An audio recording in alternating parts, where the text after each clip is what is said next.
again. And fate would have it, we went through some technical difficulties again, and this time it was a Zoom that actually crashed and brought us down. But we are back online for Hindu Lounge number 18, and I'm sure one of these days we will get everything running perfectly, everything running fine. That day was not today, though.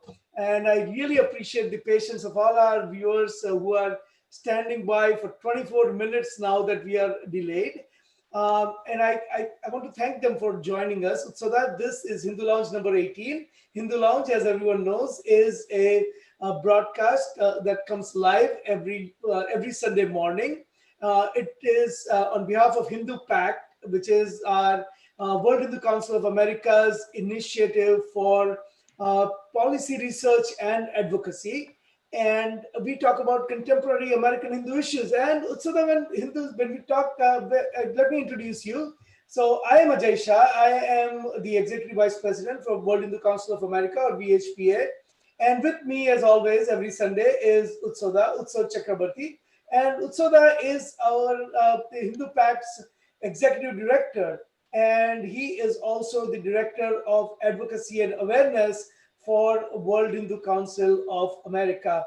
Utsala, welcome, and welcome to a historic week in many ways, right? I mean, last week was historic week because that was the week when the Grand Temple to Sri Ram was inaugurated in Ayodhya, and this week it's historic because someone with the name Kamala Devi Harris, a name of Indian, Indian goddess, so someone who bears the name of Indian goddess and who is of Indian origin, or her mother was Indian origin, and considers herself to be Indian, and has occasionally expressed pride in her Hindu heritage, although she doesn't call herself Hindu, has been nominated as a major party candidate for vice president. What a historic week, right? And while it is a historic week, we still have a topic which says Kamala Harris, Hindu, Indian, vote for her. Not, well, what do you think? So Utsada, welcome and introduce the subject to us. Well, thank you, Ajay Bhai, and thank you for this generous welcome as usual. And yeah, you are right. This has been a historical week, and historical week especially because for the first time we have somebody with the name Hindu sounding name, Kamala Devi Harris, or at least the first part of her name, is on the ballots for being the first lady, female Vice President of the United States. And this is, of people of color origin. I think we have had others who have been white Americans. And this is important in these times because that's how the identity politics in America has come down to. And people are looking at these historical firsts, and people are looking and analyzing how every candidate's heritage plays into the elections, and that has been the trend in the last couple of years, and it's on a rise.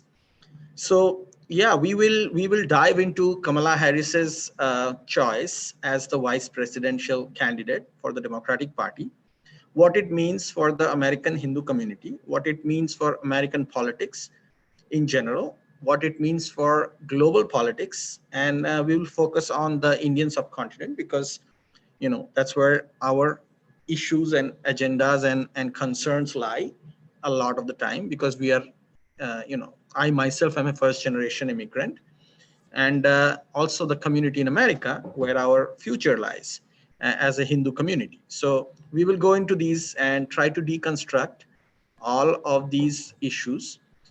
And Ajay Bhai, you tell us what's your feeling, and tell us something more about Kamala's background. So that it is interesting, right?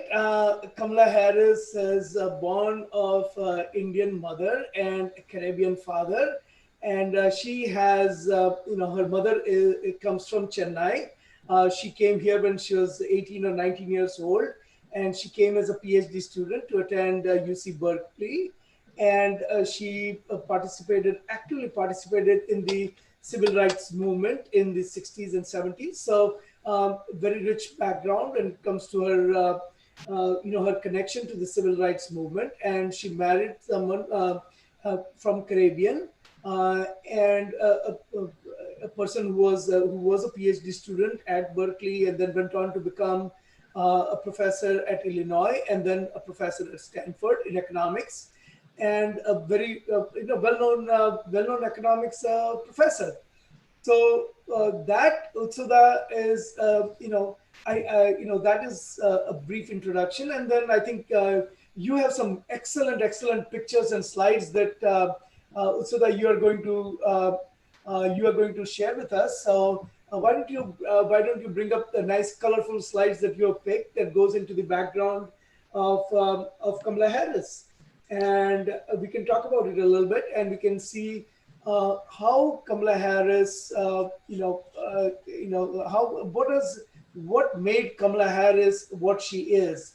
And once we talked about a little bit about her background, then we will talk about uh, is she really a politician who, as Indians and as Hindus, not all Hindus are Indians and not all Indians are Hindus, but as Hindus or as Indians, is this the candidate that is someone that is for meets the Hindu requirements for a candidate who Hindus would go out and support. So we will go over the questionnaire that we have sent out to all the presidential candidates, and we'll say, okay, how many of these questions has Kamala Harris answered, or is she willing to answer, and in what way? So we'll reach out to our campaign and say, these are the questions, these are the issues where the Hindu Americans want to know your opinion. So Utsura, why don't you go ahead with the excellent pictures that you have gathered? Sure. Let me share the screen, and we will see the. Can you see the screen? I can see your screen. Utsura. Perfect. So I took a picture from one of the early younger Kamala Harris visiting India, her grandparents and her entire family, actually, her sister, her daughters, and as well as her mother and her grandmother and her grandfather.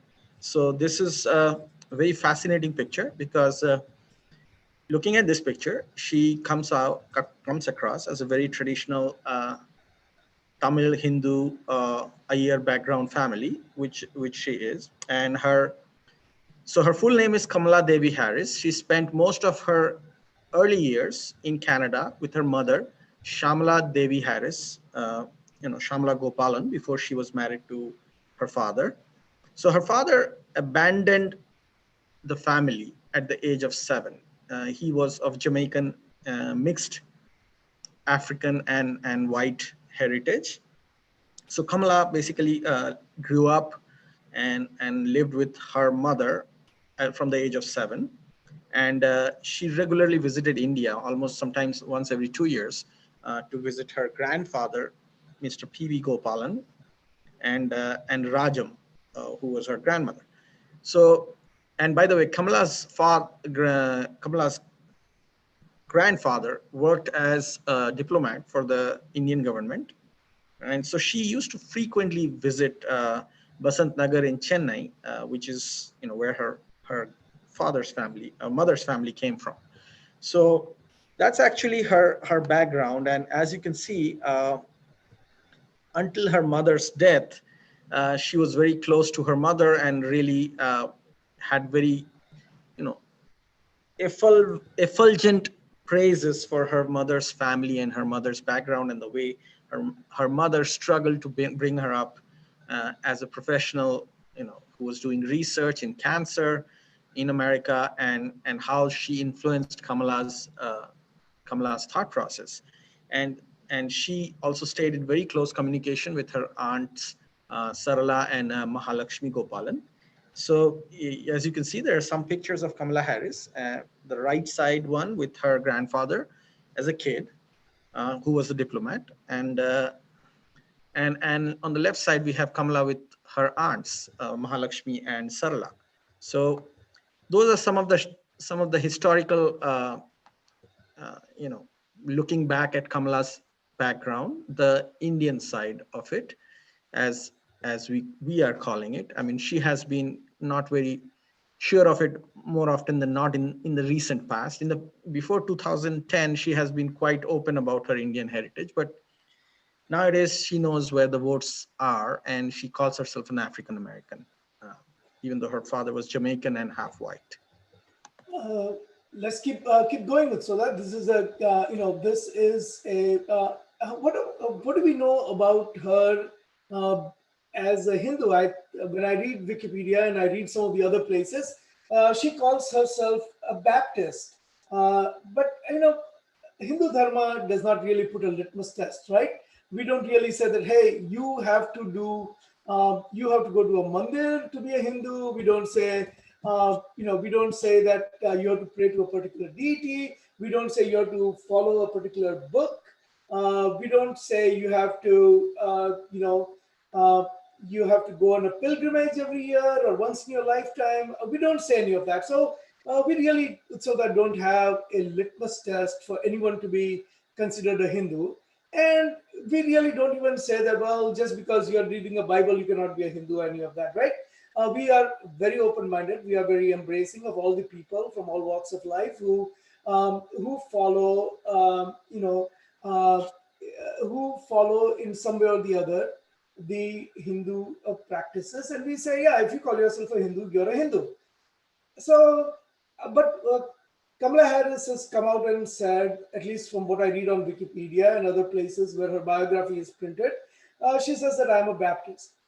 But what do you, what have you found? I mean, is she a Hindu? Is she someone who has the larger interest of Hindus at heart, or we just don't know enough to make a comment on it?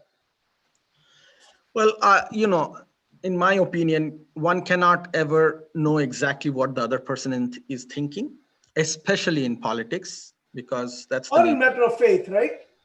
Yeah. So that's the nature of politics. So I will give her the benefit of doubt, but I can always analyze her current positions based on her past positions. So in the past, before 2009, before she became a national level political personality, she used to be more open about her mother's Hindu side, her mother's Hindu heritage. Uh, she would say that she was in touch with her relatives, Hindu relatives in India, who were actually connected to the temples in Tamil Nadu. And Tamil Nadu, as those of us who are from the Indian subcontinent or know about the Indian subcontinent, would know that Tamil Nadu in the southern part of India, where Madras, or what is now called Chennai, has some of the most beautiful historical temples, Hindu temples, going back thousands of years. Some of them amazing feats of architecture, amazing heritage, amazing tradition. So she used to have, her family was very much a devout Hindu. They were part of temple committees, and she would ask her relatives, her aunts, to go to the temple and pray for her whenever she was running at the local level politics in California, when she was running for the Attorney General of California. And these are records that we can see in her own writings or her own interviews. But once she got at the national level, at the national stage, uh, in American politics, obviously she moved towards a, a geography and a demographics which was more accepting of her. And as we all know, the Christian Baptist denomination is the most numerous denomination in America, especially the Southern Baptist Church. It is also one of the most popular denominations amongst the Protestant Christians, actually all Christian denominations. It's the most popular amongst the African Americans. So once she moved into that space at the national level politics, she was very clear about her connecting to the African American identity. Along with that, she started also moving towards her calling herself a Baptist, not a Hindu, even half a Hindu anymore. So, So so that this is no different, right? I mean, we had Bobby Jindal or Piyush Bobby Jindal, who, when he was in 10th grade, went to his parents and who always had presidential ambitions when he was even in high school, went to his parents and said, "Hey, from today onwards, call me Bobby, and I'm no longer a Hindu, I'm a Catholic," right? And it completely shed his identity. And there was Nimrata Kaur, who became Nikki Haley, and she ran for governor, and she won the elections, and she became the governor of South Carolina. And she actually, she calls herself. I don't know. She used to be Sikh. Now she says, I am a Christian. I follow Sikh Dharma. I follow. So it's kind of somewhere in between, right? And now we have Kamala Harris. So is this merely a I mean, if someone were to say, right, that, well, I'm just changing this for political reason, but deep inside me, I'm still a Hindu. Okay, I mean, I would not never agree with that personally. But so is that what it is? And is this a way, just a way to get votes, or there is some amount of some amount of sincerity beyond that? I mean, if it's just, I mean, is this, politicians can go to any lengths to gain votes, and it almost seems like her, calling herself Baptist, or Bobby Jindal calling herself deeply Catholic, and all of this are political ploys. Um, Ajay what bhai, do you think? I would not give them that benefit of doubt. I would take it at a more face value, and I would also use this to analyze the general trend of American politics and the general perception of the American people. And I will bring that in contrast with what is available in India, another popular large democracy. So, a lot of people always, in America, especially the Democrats of late, have been very critical of America, of India, and have criticized its democracy, its slide towards religious politics and whatnot.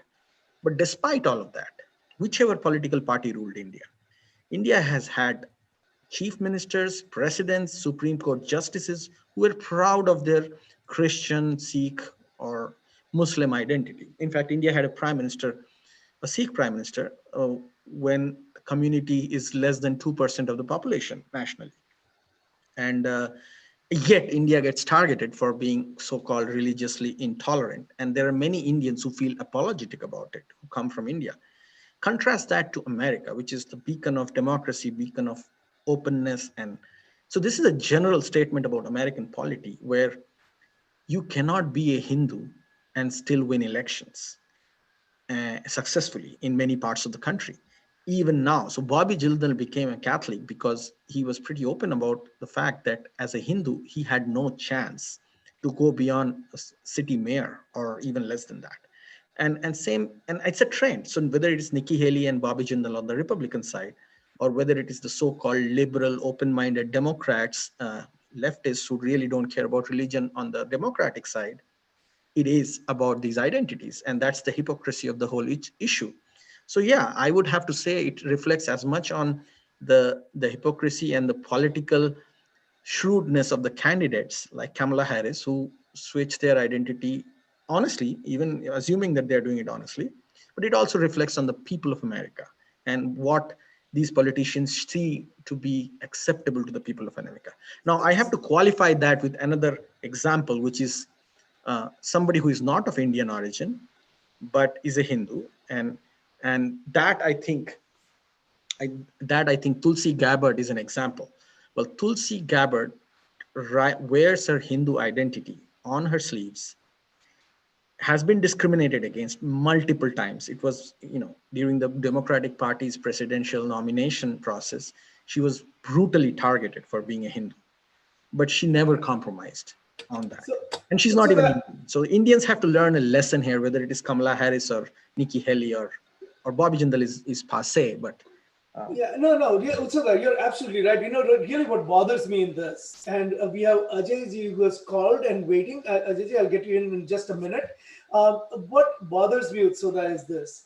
The Indian kids who are growing up in America and have political ambitions look at people like Ami Bera, who calls himself a universalist, or looks at Nikki Haley, or looks at Bobby Jindal, and looks at Kamala Harris and says, if I want to be in politics, my success is going to be shedding my religious identity. And that, to me, is really something that we need to, we need to be cognizant of. That this is really having a lasting impact on the people of Hindu faith and kids of Hindu faith who are growing up in America, because they would, in a second, they would shed their identity and because they know that, look, this is what made Kamala Harris or Nikki Haley or Bobby Jindal or Ami Bera successful. So that, let me get Ajay online, and then we can continue the conversation. So, Ajay, you are on a line. Please go ahead.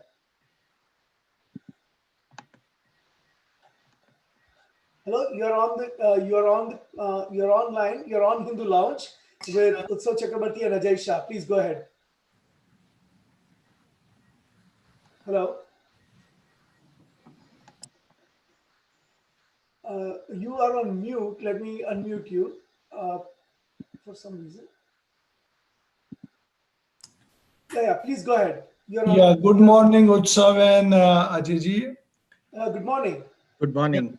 I am seeing a lot of activity on all the social media ever since Kamala Harris has come on the panel. Yeah, And what's your view? see, my view is that this time we should go whole hog for Republicans.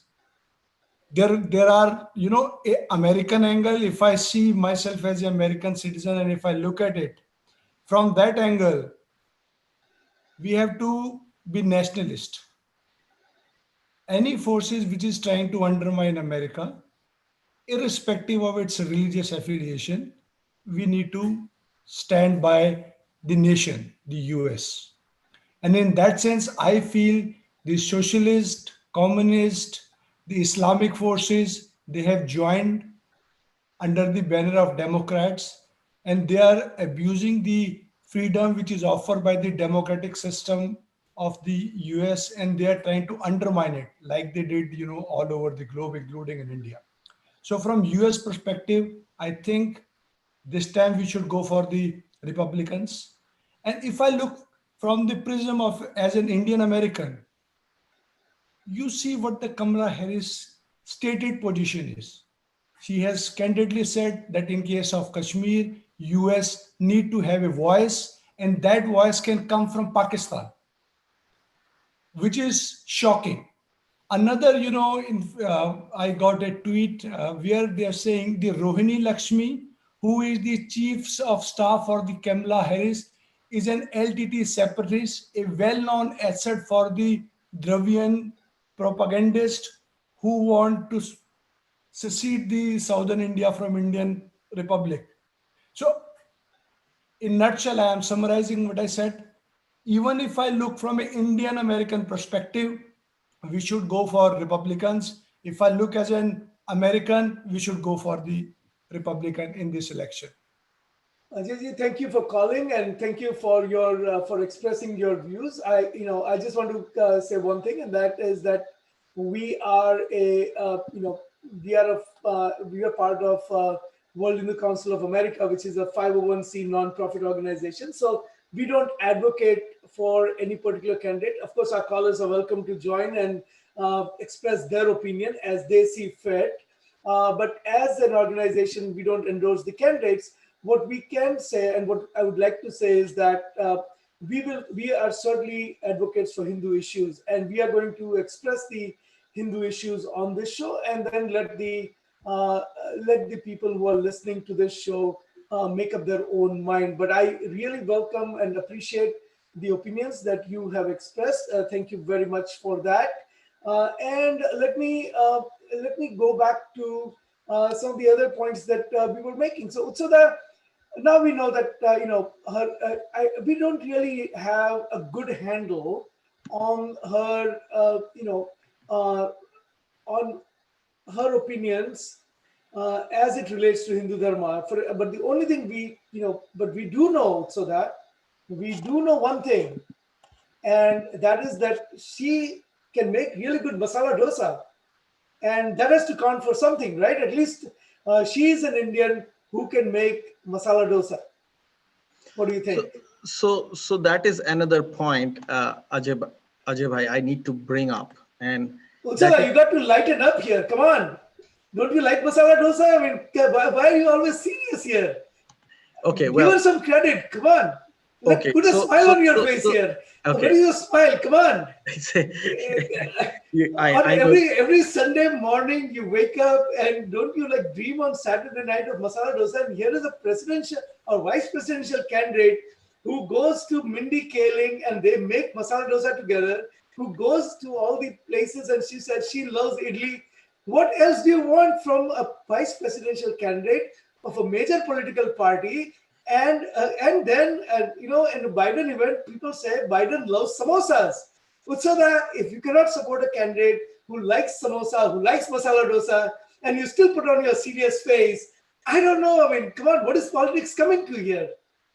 So that is the problem. That is the reason why I'm putting on this serious face, because if an entire community's aspirations, their concerns, and probably their future, because these are real policy issues that's going to affect us for the next 4 years, if these communities and by extension India's, because I'm bringing in India as a first generation, maybe not this other American Hindus are not that concerned, but in all of this overall picture, if all we are looking at is whether somebody is eating samosa and somebody is eating masala dosa, and that is the reason why we choose to vote for them, I think it reflects really negatively on our intellect as a community.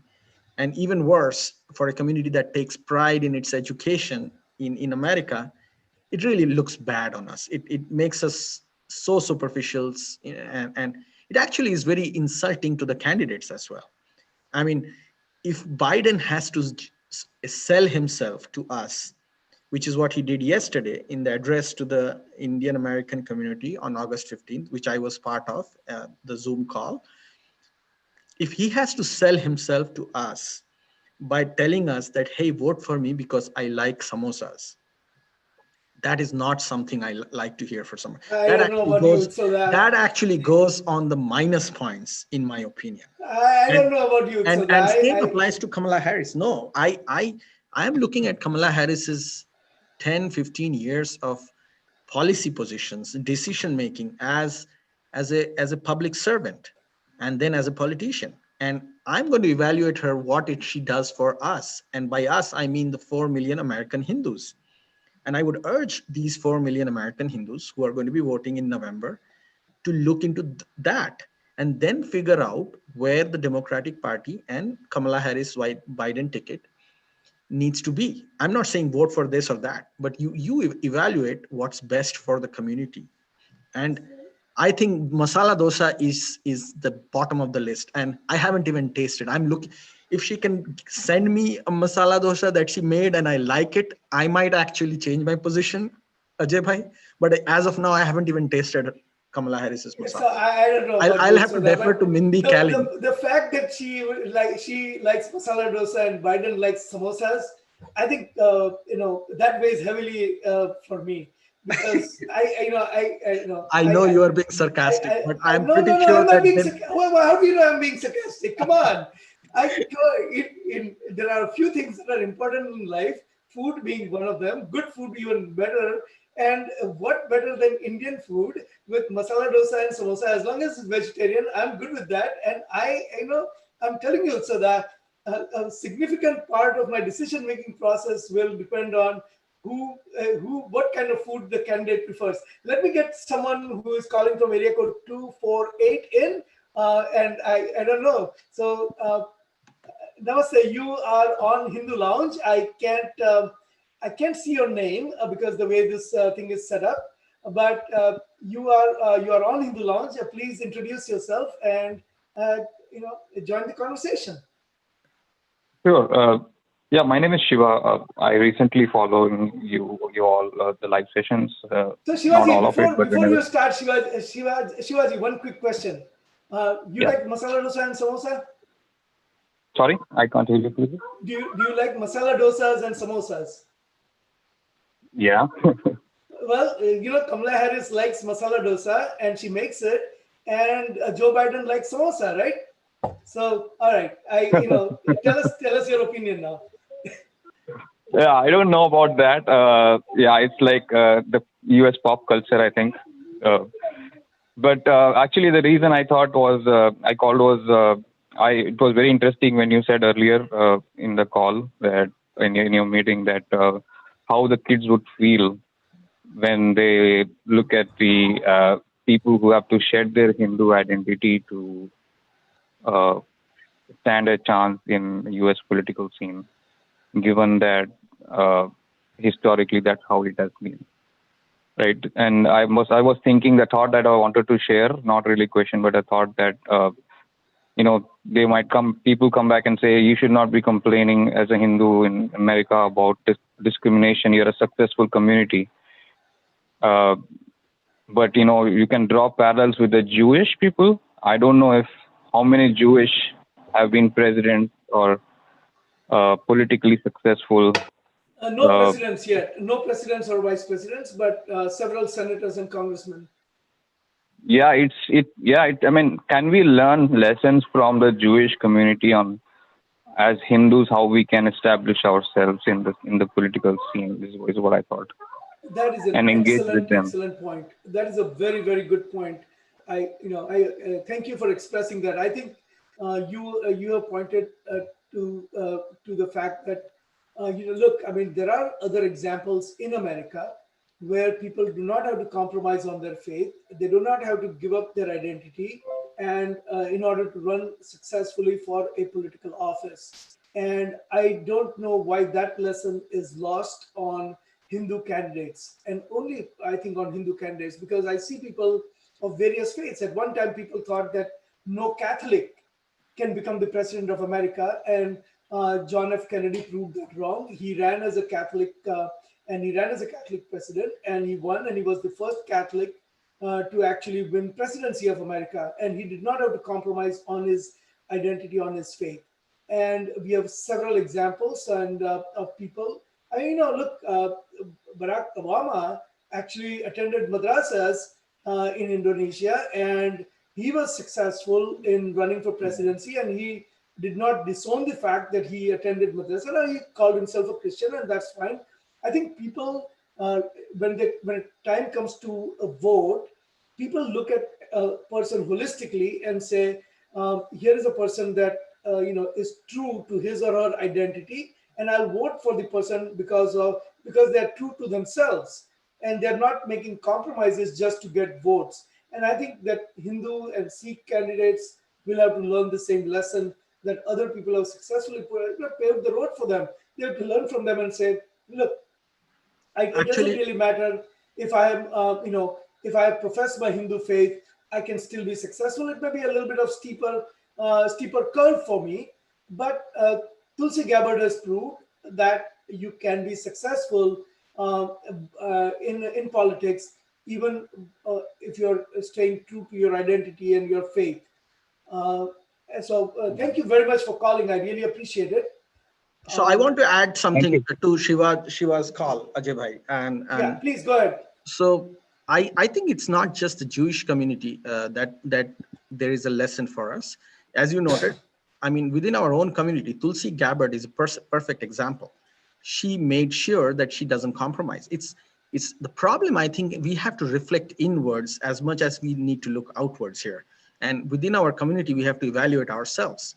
It's these Indian Americans who are Hindus by birth or whose parents were Hindus by birth that are seem to be having this problem more.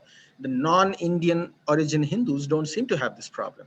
Also, I think we need to look at the Muslim community as well. They are a very large community. They are a very diverse community in America. Somebody is from Somalia, somebody is from Palestine, somebody is from Chechnya, Bosnia, and they're spread across the race spectrum.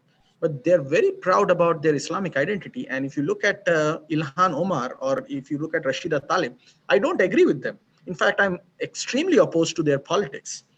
But there is a lesson in the way they do not compromise on their identity. In fact, they highlight it even more.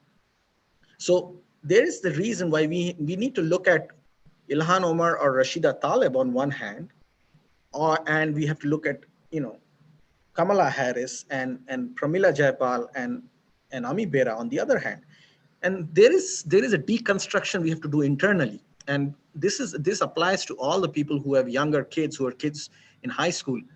Evaluate yourself as parents. What is it that we have done wrong that we need to rectify, so that our future generation doesn't become another Kamala Harris or another, you know. So let me get Ashok Shah, who Bobby is Jindal. just dialed in. Let me get him on board here. So, Ashok ji, you are online, and let me start with the question I've been asking everyone today. Do you like masala dosa and do you like samosas? Ashok ji, you are online on Hindu Lounge. Hindu Lounge is our live weekly show on contemporary American Hindu issues. Ashok ji, you are online. Please go ahead. Yeah, Ajay, this is Ashok ji, Ashok Shah. thank you for joining. Let me ask you the first question. Do you like masala dosas and do you like samosas? I like masala dosa. So will you vote for a candidate who likes masala dosa? Who can make masala dosa? Like the other gentlemen say, that is the bottom of my list. Oh, come on. What Indian will say that food is at the bottom of the list? No, I'm Ajay Bhai. You probably know me. I met you in Cincinnati. Of course. I'm a GC member. Yeah. The question I have is, I am in Houston or Sugarland, Texas right now. Okay. And we have President Kulkarni. He is running for a House Congress. For the Congress, for the House seat from Democratic Party. I have written to him as well as to Biden. And right now, based on what I see, that, he's a 39%, he's with the Republican Party candidate, he's a tied. So my question is, I asked him, I said, what is your position for CAA and NRC and, 370 article and blah, blah, blah. And he has not responded back to me. But there is a lot of chat going on in this area and everywhere else that maybe we should turn to, to Republican Party. Well, I kind of little disagree that if we can change their mind about this, their position, I still like to do because I personally like the Democratic Party would be good for our children and grandchildren. That's the reason. Thank you, Ashok ji. Ashok bhai, thank you for calling. Utsada, you have, it's kind of interesting that we have, this is not the first call. We have had some emails and text over the week, both you and I, where people have asked us about our opinion on Preston Kulkarni. We have not expressed any view on Preston Kulkarni yet, but there's one thing that we plan to do this week, and that is to send him a questionnaire that we have sent to the presidential candidate. We'll modify it to fit a congressional candidate and seek his view, because this is becoming really important, where people are seeking Hindu-packed view on candidates. And I think we need to really issue a voter's guide, which we will do. We had already planned to do that, but we were doing it on presidential candidates. I think it's time to do it for congressional candidates. Utsada, your thought before we move on to the next topic? Correct. So I think it's absolutely important that we reach out to Sri Kulkarni, and Sri Kulkarni has done well for himself in Houston. I have had both sides of the story. I have had people like Ashok ji who have concerns about his understanding on issues. He being a diplomat, he had been in the American State Department as a diplomat. I'm sure he has a very diplomatic position on these issues. I think it is important for us to evaluate him after we have interacted with him. And whatever is the response or non-response, we should evaluate him on that basis. I also think that we should also give him some space in terms of where he wants to be. I know for sure that the Muslim community, especially the Muslim community that is extremely aligned to the Muslim Brotherhood, Jamaat-e-Islami, radical side of Islamist groups that are very, very common in America, they have attacked Sri Kulkarni.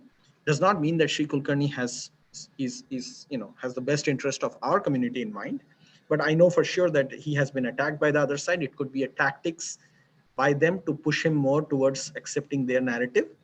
So it's a complex process, and we need to interact with him to figure out what our position should be on this issue.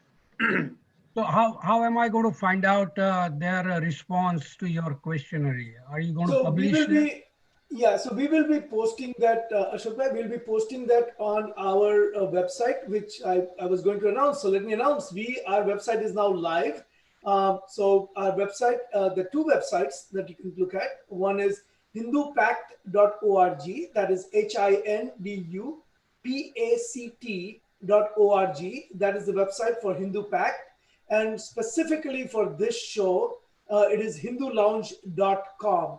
HinduLounge.com, HinduLounge.com. And we'll be posting all the candidate related information and the voting guide on HinduPact.org. I also want to announce that very soon, in next 2 or 3 days, we will have a voters guide and all the information about how to register to vote and all the other things available on yet another website, which is part of Hindu Pact, called HinduVote.org. HinduVote.org. That is a website that is coming up. So HinduVote.org will have the voters guide. HinduPact.org, which is an umbrella site for all our advocacy activities, and HinduLounge.com specifically for links to this particular show, and eventually, in addition to this particular show, information about the background material that we usually accumulate. So Ashok bhai, please watch out for that. It is coming. We will put the information about the candidates on one of these websites, and all of these websites actually. So I thank you for calling, Ashok bhai. Let me move on to the next topic.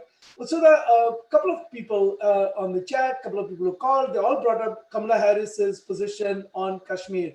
And it is the one that really bothers people is in October 2019, when Indian Parliament voted to remove the Article 370, which was giving special rights, temporarily granted special rights to Kashmir, Jammu and Kashmir state, very discriminatory to people, to women, to people who are Dalits, people who are Hindus, just terrible for common people, and actually it stopped the progress of Kashmir overall, despite government pumping billions and billions of dollars, just siphoned away by corrupt politicians and all of that, because they were all hiding behind this Article 370 and 35A.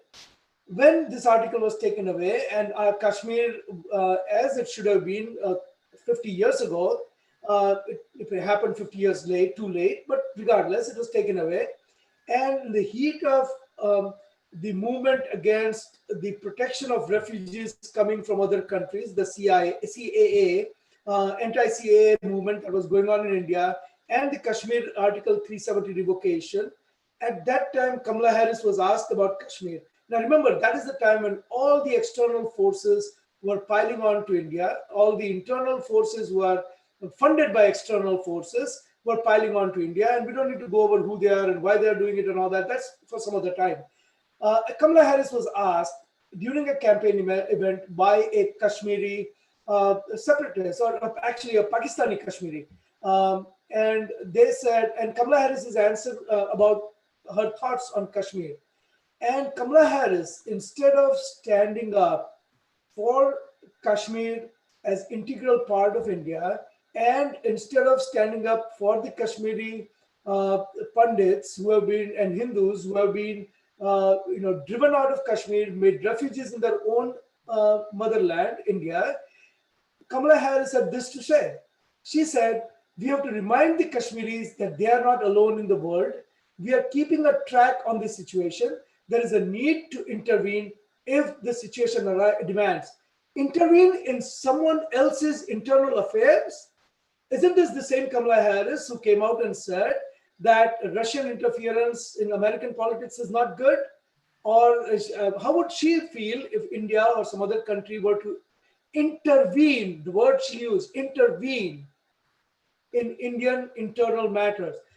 Forget about Kamala Harris not standing up for the position where, on the side of Hindus who have been driven out of their homeland, not standing up for India's territorial integrity, where in Kashmir being integral part of India.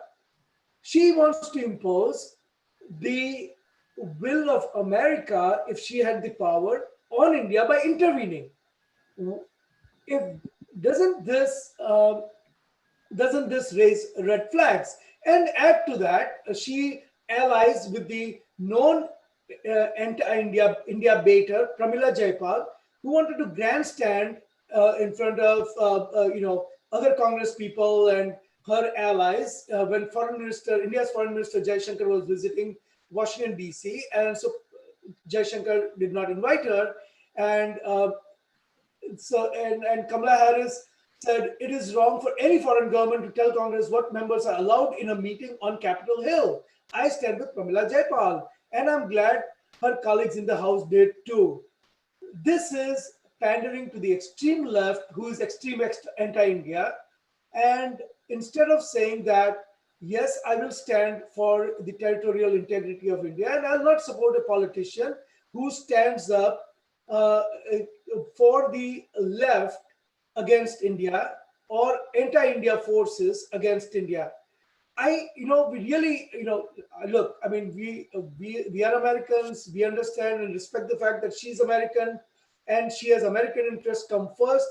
But the fact that on one hand, she claims her Indian heritage, and on the other hand, on any of the substantial issues, she is, she is saying that I'm, I'm for people, or I'm allied with people who don't particularly like India, like Pramila Jayapal.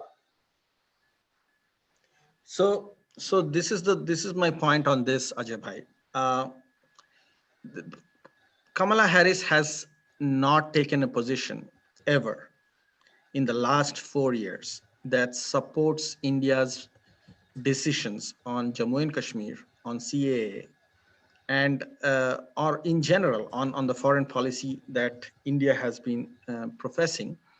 Because I think the reason is actually, I take that back. She did once take a position of welcoming Prime Minister Modi when he visited the US. And for that, she was attacked. Shouldn't that disqualify her from being a Democratic candidate? Because at this point, it should. At this point, this is the situation in the Democratic Party at this point is so precarious, and there is so much Hindu phobia and India phobia in the party, in the main sections of the party, that that is why I think she is correcting herself. So she made, in her opinion, the quote-unquote mistake of welcoming Prime Minister Modi in 2017, and to balance that, she has gone all out against India on perfectly democratic decision making that was done on CAA and Article 370, which had a 90% acceptability and appreciation within India. So 90% of the people actually appreciated the removal of Article 370. It was supported by the opposition party in India, the removal of it. So there could not have been a more democratic process of removing Article 370 anywhere in the world. But still, Kamala Harris went out and opposed it. And she stood up for an extreme Maoist candidate in the US Congress, which is Pramila Jayapal from Seattle. And I say Maoist because her people and her colleagues are at that level of extreme leftist alignment. And so she's trying to balance herself. She's trying to make herself look good to the extreme left of the Democratic Party, because that's the only way she thinks she will be able to get the votes of the Democrats. And I think that's the matter of concern. I think if there is anything that should concern us, it's not her heritage, it's not her it's not the DNA, it's her positions on policy issues like America's, posture on Kashmir. Not America's posture, the Democratic Party. I mean, I think America has taken a very smart posture on Kashmir, the overall American government and the State Department. It's a section of the Democratic Party which has taken an extremely anti-India position in Kashmir. And that section has found support from people like Kamala Harris. And that is the biggest concern for Indian Americans, as well as American Hindus, because American Hindus will be always judged, at least the first and the second generation, by the positions that India takes on foreign policy. And even though America and India are strategic partners, this extreme left Islamist aligned section of the Democratic Party has taken it upon itself to go out and attack India and American Hindus as much as they can. And it is extremely sad that Kamala has been aligning herself to that position. Maybe that's something that the community should talk to her about. And it's not a one-time thing. Yeah, that has been the trend for the last year and a half. I hear you, Utsoda. I still am not able to balance the masala dosa and samosa with the position that you are so carefully and seriously articulating. Because at some point, I think we have to balance the two, and I still don't know for myself where the balance lies. I'm completely undecided on this balance. I'm pretty sure I'm pretty sure 1,000 years ago, there were people in India who were extremely happy that Mahmud Ghaznavi ate a plate of khakra and then attacked the Somnath temple and looted it. I'm sure there were some people in India who were happy. So let's not take it to the extreme here. But let me make it more interesting for you. If we were to add Rasagulla in the mix, would you change your mind? No, I won't. If we were to make Kamala Harris say that she also loves Rasagulla, I think that will change your mind. So you are saying that just because Rasagulla, a Bengali dish, which is my heritage back home in India, is not included in Kamala's list of samosa. Yeah, exactly. That's exactly what I'm saying. That's a very Indian way to present it. And that is the level at which many Indians actually are. So I'm unfortunately not at that level. This is how identity politics in today's America works. Okay. All I need to do is create a platter of fusion food. And if I have all these dishes included, that's all I need to get votes. And so that if you ever have political aspirations, I will tell you, you make a list of food for the constituency that you live in DC, right? So you find the ethnicities in DC and you say that these are the ethnic foods of that ethnicity, and you start liking them. Well, I have been in this area, DC area, for the last 20 years, and I have loved all ethnicity food. I'm not going to get into politics. I'm just saying this because I mean this. And my wife is Latina, so I like Latin food, South American food as well. So there you go. I'm ready for president. You might be. You might be. So you have to, but I have to be born here to be ready for. Well, okay, fine. You can run for Congress or Senate or your state offices or whatever. I don't have. I'm just telling you that tomorrow, based on this conversation, I'm sure that tomorrow we're going to see the picture of Vice President Biden eating Rasgulla. And if you don't see that, I'll owe you a Rasgulla when I see you next time. I will. They have to earn your vote. I can see that they have to earn your vote. The question is, how do they earn your vote? So that it is. But the other thing that kind of bothers me is Kamala Harris always talking about, and we are kind of running out of time, so we have to conclude this in the next 6 minutes. But one of the things that Kamala Harris kept saying in her show yesterday, or that presentation yesterday, was she's a South Asian. What the hell is South Asian? So that What is South Asian? I grew up in India. For 20 years of my life, first 20 years of my life, I grew up Indian. I came to America. Everyone talked about India, Indian subcontinent, India. And all of a sudden, there is a movement to erase the identity of India. So you bracket Hindus with India and you bracket India with South Asia. And then you don't mention Hindu and you don't mention South Asia, India, and you only mention South Asia. That is a way of erasing identity. And people like Kamala Harris and Pramila Jayapal and all of this ilk of, that ilk always call themselves South Asian. So Biden does an event for South Asians, does an event for Muslims, does an event for other faiths, and he never does event for Indians, and he never does events for Hindus. He has a web page for Islam. He doesn't have a page for for Hindus. So basically, in effect, they are trying to erase, they are trying to ignore the Hindu identity of people. And this fits the greater narrative that there is no such thing as Hindu. These are all prehistoric practices. And you actually don't, if you just, and there is no such thing as India. It is all South Asia. So anything that good anything good that happens, oh, that's South Asian. Anything bad that happens, although that's India. And I think this is, to me, the ultimate example of Hindu phobia. I agree with you. And I just wanted to make one note that in yesterday's, Indian Independence Day address that the Democratic Party did to the Indian American community, they continuously use the word South Asian. Not only that, they didn't ever mention the word Hindu in the entire presentation, not once. Okay. And they are talking to an audience which is more than 80% Hindu here. Not just that, they brought in the senior advisor for Muslim engagement in the Democratic Party as one of the main speakers.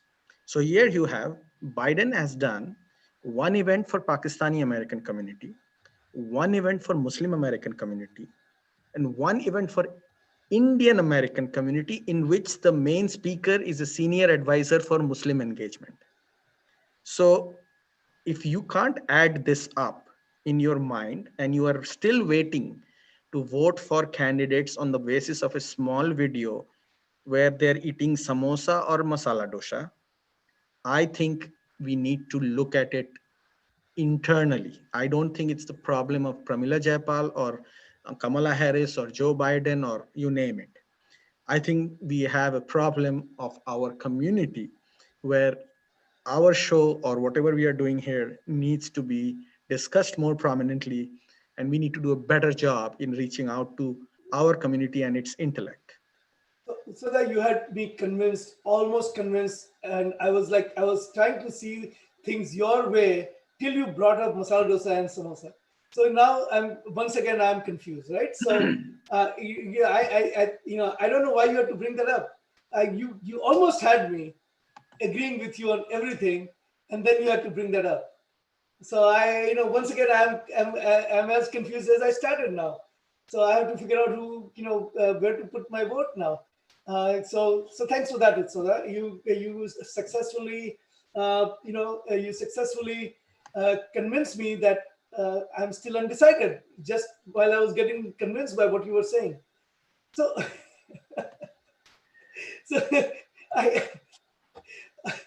let me bring up one more thing.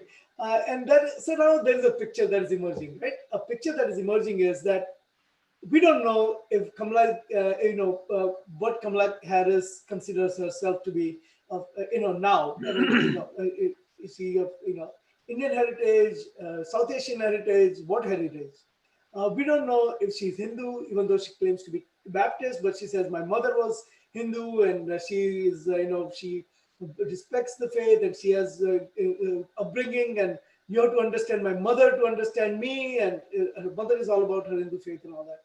And we also understand that people decide elections a lot of times on bread and butter issues, but there are also global Hindu existential issues that are important. So we don't really particularly care in one way or the other if Kamala Harris is a card-carrying Indian. We don't particularly care if she's a card-carrying Hindu. We do want to know if Kamala Harris is a net positive for American Hindus. And the only way for us to find out is if Kamala Harris responds to the questionnaire that we have sent to her campaign, so to Biden campaign. The only way for us to find out is if the Biden campaign with Kamala Harris put up a web page for Hindus addressing the issues of American Hindus. And the only way we can clear up all the questions that we have is for Kamala Harris to actually do an event that is focused on American Hindus. Unless she commits to doing these things, Hindus will always have this question as to whether to vote for someone who plays on identity politics or someone who is genuinely committed to issues that are of importance to Hindus. So in interest of time, I'm going to let this stand, but I'm going to bring up another thing because we start talking about identity issue. So one of the things that came up as soon as Kamala Harris was announced as running mate for Joe Biden was Kamala Harris and her caste, her mother's caste, and which is her caste, and all of a sudden this caste narrative started trending.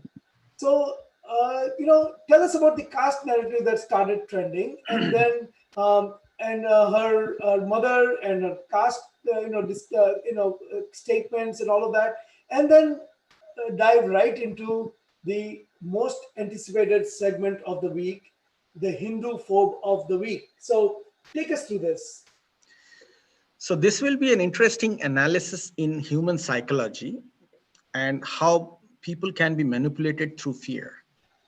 Kamala Harris, who has gone out of the way, along with her party, to appease Islamists in America, who has gone out of the way to give statements, along with other Democrats, on Kashmir, on CAA, that are based on untruths and that are clearly meant to appease a section of the Islamist community, primarily supported by Muslim Brotherhood linked organizations.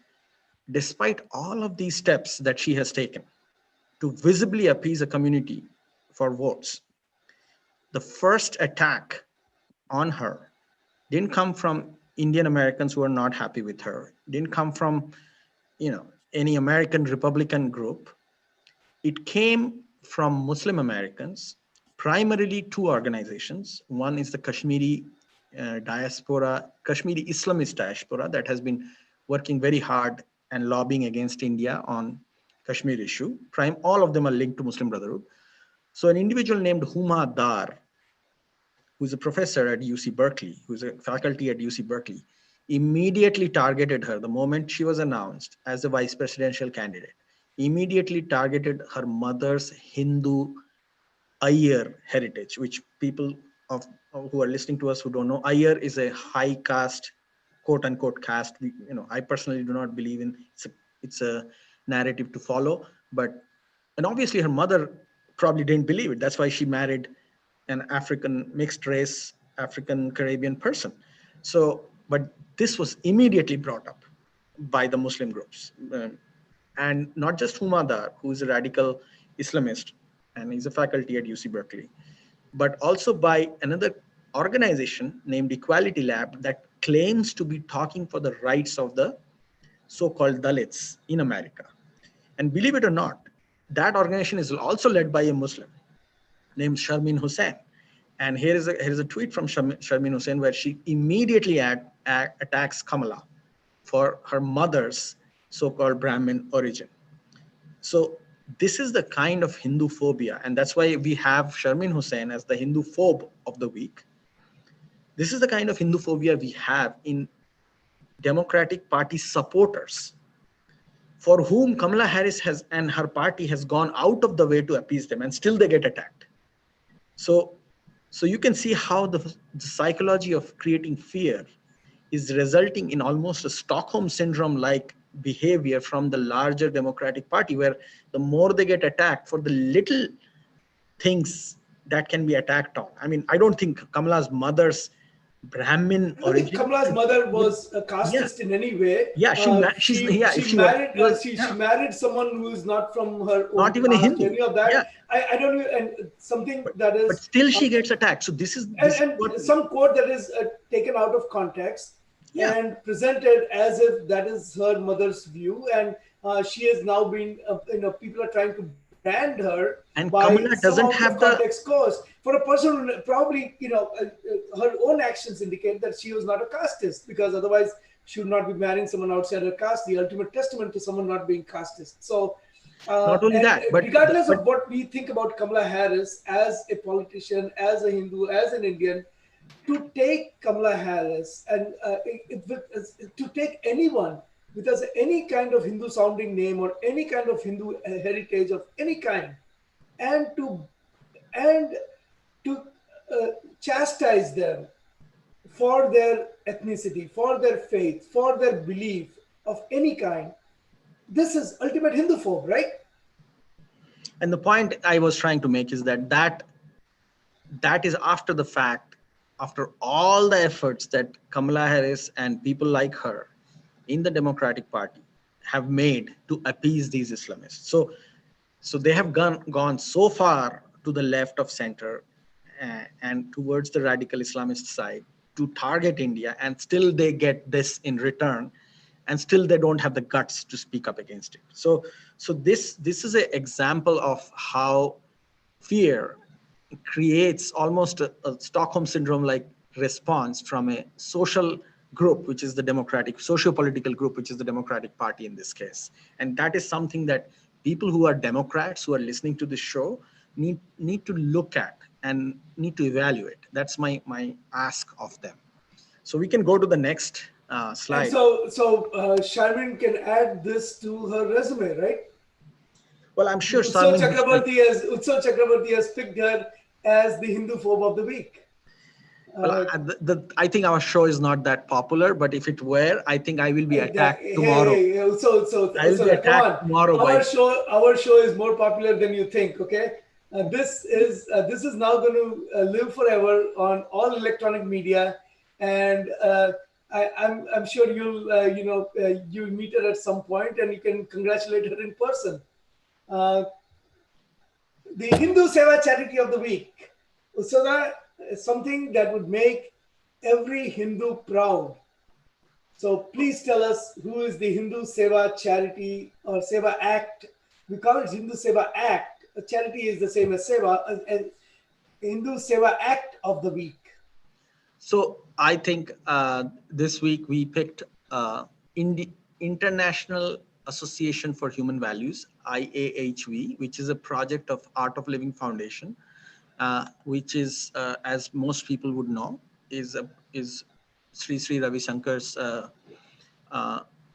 He has spent his life building up this group, and he has, IAHV has done a fantastic work in many parts of the world, including in the Middle East. And I'm only showing the trauma-related projects response to the Beirut blast. As most of you who follow news would know, the city of Beirut faced one of its most tragic incidents a week ago when a whole godown of ammonium nitrate blew up. They are still investigating who was responsible or what was responsible, but it created a blast in downtown Beirut in Lebanon, which was one of the largest explosions, non-nuclear explosions recorded in the last 50 years. So that was the scale of the blast. More than 100 people died. The videos are all over the internet, and you can see the shockwave, the powerful result of the shockwaves. And I immediately, Art of Living Foundation's project, IAHV, they started fundraising because they have people in Beirut who they support, and they did a fantastic work trying to help out the community there in as much as they can, including providing them trauma relief through meditation. So this week's Hindu Seva Act of the Week is IAHV, which is the Art of Living project. Thank you, Utsada. Despite of all the technical difficulties that delayed us for 25 minutes before we started today, we had a great show, good calls, and a great conversation. So, Utsada, Thank you very much. And we will meet everyone again next Sunday at 11 o'clock on HinduLounge with Utsav Chakrabarti and Ajay Shah. And we look forward to having a conversation with you next week. With that, namaste and thanks for joining us again. Namaste, everybody. See you next week.